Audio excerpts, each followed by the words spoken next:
Start off with the Insight Video Laryngoscope system. That is the system that we want you to lead with, and the goal there is to basically get you in front of key decision makers within the hospital so that you can then observe other things that the anesthesia department is using that you might be able to sell them. So, for example, we're if we get in front of the chief of anesthesia, we are then ideally able to ask them other questions about laryngoscopes, etc. So the Insight is kind of our ticket to show them something new and interesting to them. It is part of a system, and you want to basically explain that, but basically what I tell people, I get it in their hands as soon as I can. I show them that they basically just touch the top of it, and as soon as they touch the top of it for just a brief second, it starts to turn on. It does take a couple seconds to come up to actually display a picture, but I'm going to simulate this. I would recommend some of you go on mute. There should be, or maybe there's a way I can mute all, but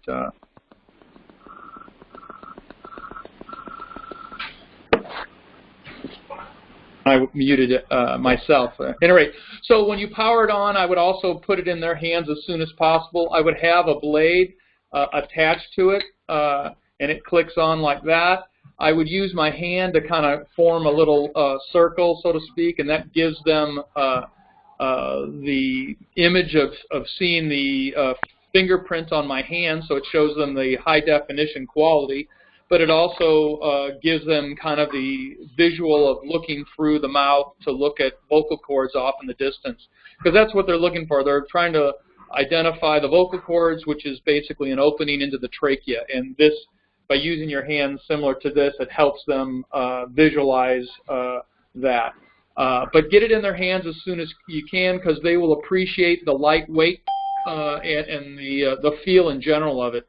Some of our competitors, which we'll talk a little bit about, have a very heavy display. Our display is generally pretty light. As a result, the device is pretty balanced. You'll actually hear customers complain that the display on other systems is top-heavy. Most of our competition doesn't have a display, but the new pieces that are coming out of GlideScope or Verathon is their GlideScope Go, and that has a display. And then the CMAC or the Pocket CMAC also has a display.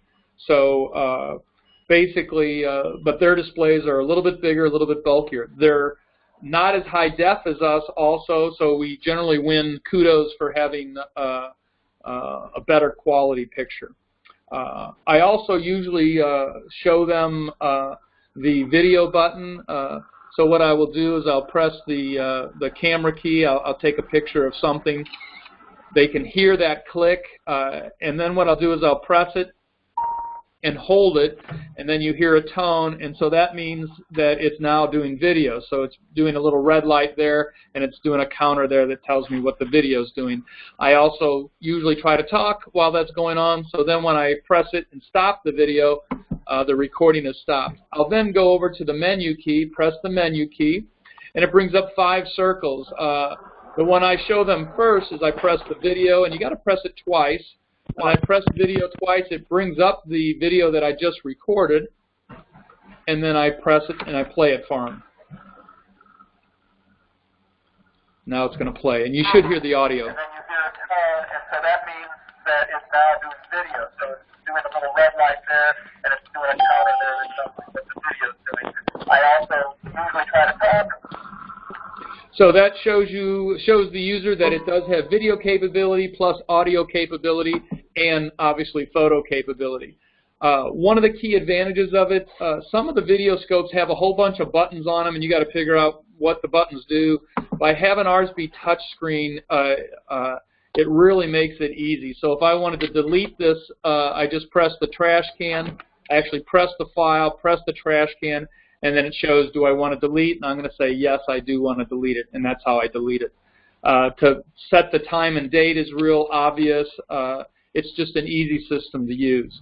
It's well designed because when I'm holding it, I'm doing an intubation usually with my left hand, and when I do that intubation, when I'm finished and I pull out, the wedge to take the blade off is right here, so I can either do it with my index finger or my thumb, and then I basically glide it off, and this is the part that would be disposed. From a sales step standpoint, we pay about $3 for these, and we're selling them for $12.50. So if you get, our ideal scenario is to get a customer to use it routinely, and if they use it routinely, you're going to make good money on the disposable side of it. Okay, but when you put that back on, you'll hear it click, and that knows you're in the right spot. Now, several of our sales reps that have gotten this device have actually gone out and shown it already, and they didn't realize that this slider, is what we call this, is adjustable. So I can adjust this, I grab it, and I slide it in. Now it can work with, and you should always have the smaller blade, the Mac 1 blade, open and ready to put on it. This is a small, so we have a small, a super small, a medium, and a large blade. But those are equivalents to basically Mac 1, 2, 3, and 4 blades. So when I compress this, I can now put a Mac 1 blade or a Mac 2 blade on it, and a Mac 1 blade would be good for pediatrics or infants, all the way down to a neonate. And that's pretty incredible that one device can be used from an infant all the way to the largest adult. Then when I want to expand it, I just grab it and I pull it, and then I can go back to a larger blade, and it clicks on right like that. Okay? So when you're talking about our competition, basically, they have a complete system for infants and a complete system for adults. So when they're buying the, in Glidescope terms, when they're buying the AVL, which is their plastic version that goes over their reusable camera, you're talking about a $30,000 system to be able to do infants all the way to adults. Their new system is called the Spectrum Blade, and what they're doing there is they're selling you a display and a cable, and then that's plugging to a a disposable camera, blade, and light system, and they're charging $45 per blade on that. So we're at $12, they're at $45, so we're going to be much more competitive. Okay. Let me think. I would always show, even though you're just showing this, you would say that this is part of a system, and that's when you would have, you know, the catalog there to be able to show them that it's a complete system with multiple flexible scopes and a video and a rigid lighted stylet scope. But what you'd want to do is that you want to make sure they're aware that one of the advantages of this is that, not that anybody needs to necessarily do this, but you can hot swap this, so you don't have to worry about turning the display off. But I could pull this off and put it onto a rigid stylet. I could pull this off and put it onto a flexible endoscope. And when I pull it off, I still have the capability of replaying the video that I just took. Okay. Be aware that some people get this button here confused with taking a picture. So the picture is on the display. This button here is to remove the display. When you put it on, you want to put it all the way on until it clicks and until the light turns on. So I would encourage you to, once again, put this in the hands of your customer, have them push that button in and grab the display and pull it off. Then have them put the display back on until they hear it click, and that gives them the idea. One of the main advantages of this device is that our display is removable. So when I want to sterilize this device, I basically would remove the display. I would wipe the display off just like I'm wiping any monitor off in the operating room. And generally people just wipe this handle off too, obviously without the blade on it. So most of the time they just wipe it off between uses, but you will come across some facilities that want to know how do they sterilize this. This is sterilizable via gas, plasma, sterile devices. So you would not put this in a water bath or glutaraldehyde or any kind of fluid. It's generally sterilized by devices that use gas, but it is sterilizable. and you just would put it in like this. So once again, most people just wipe it off with a antiseptic cloth, and then they use it, because most of the product that touches the patient is in the disposable. But there are other systems out there that are not as easily disassembled and cleaned. Some of the basic advantages of it that you could discuss with a customer is it has a 3+ hour battery life. There's actually a battery indicator on the display, and if it's a full green, you have over 3 hours. So you could basically use this device for a week, for a month, without charging it, because really you're only turning it on for a couple minutes every time you use it. So it's probably, one charge is probably good for as many as 200 intubations.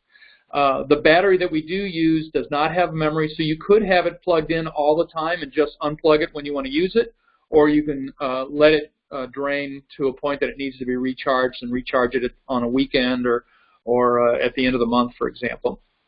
The green battery indicator will go to yellow when you have 30 minutes left, and it will go to red when you have 10 minutes left. Well, even 10 minutes is enough to do an intubation. Okay.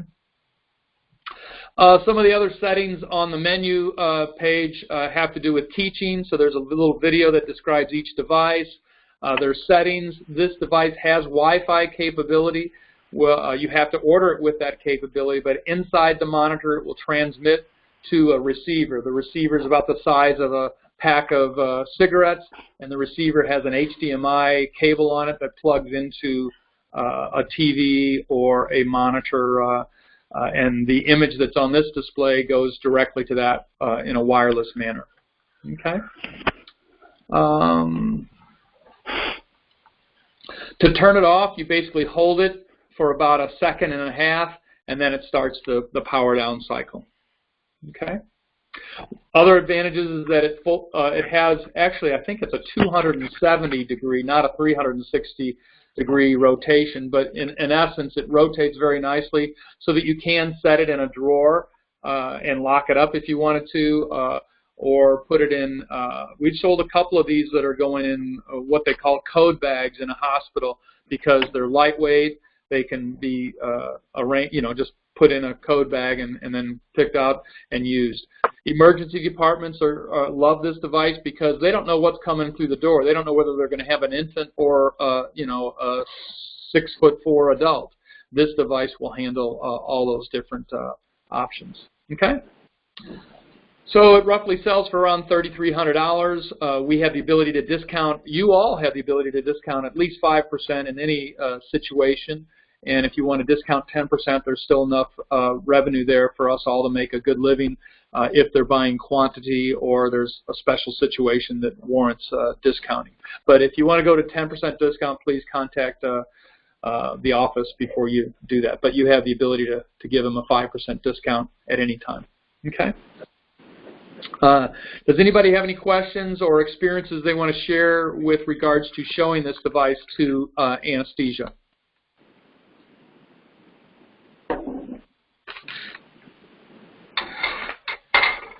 Hey, Kevin.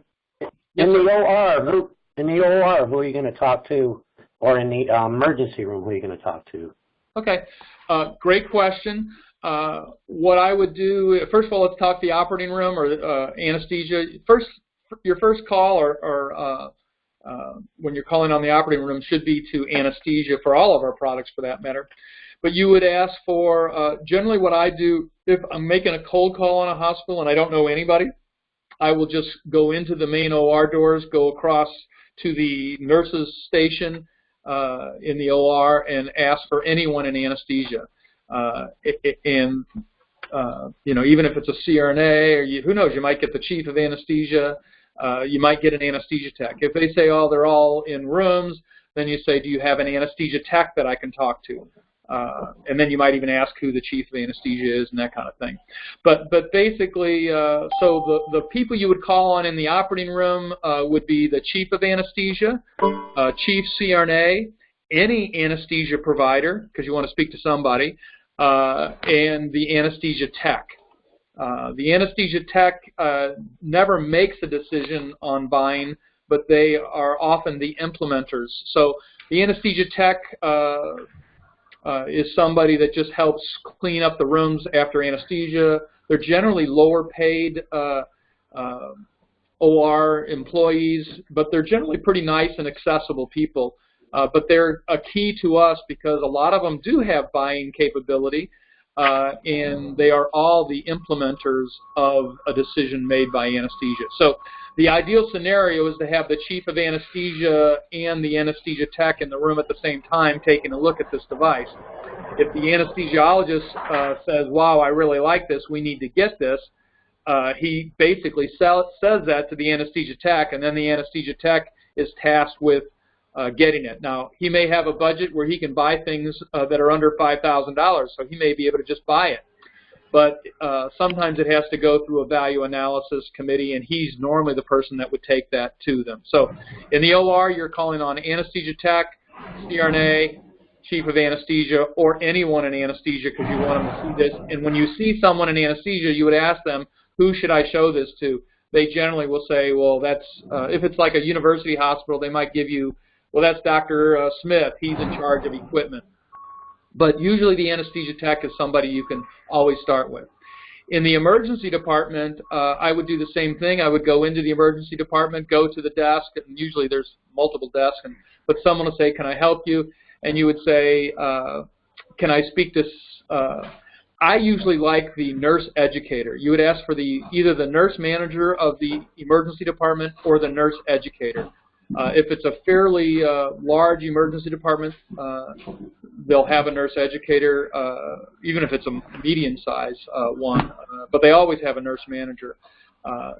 If they are not available, then I'd ask for any of the medical doctors that do intubations. So that's kind of the call pattern in those two areas. So that's those two places to start.